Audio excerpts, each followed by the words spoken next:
Então, gente, eu não sei se vai dar pra escutar, mas eu montei há poucos dias agora um Ryzen 5 600, uma biquinha 50 Plus Game da ASUS, uma 3060 e a Pylon de 650 bronze. E aí ela tem feito esse barulho aqui, ó. Não sei se vocês vão escutar, quer ver, ó.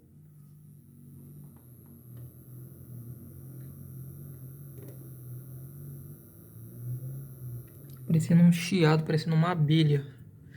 Então eu não sei o que pode ser, às vezes faz, às vezes não faz, às vezes para, aí do nada volta, às vezes fica até mais alto, sabe? Fica bem perceptível, de longe você escuta.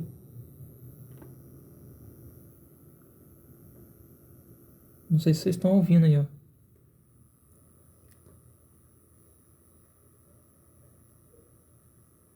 Como se tivesse um choque dentro, tivesse dando choque, uma...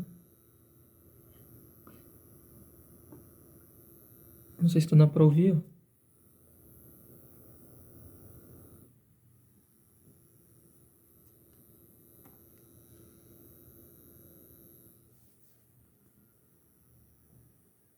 E às vezes para e volta.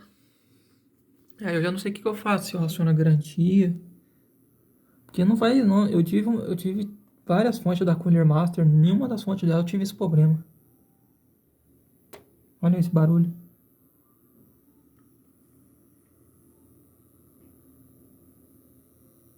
Fica, parece que tem uma abelhinha ali dentro, sabe? Como se tivesse alguma coisa ali dentro. Fica um barulho de zzz.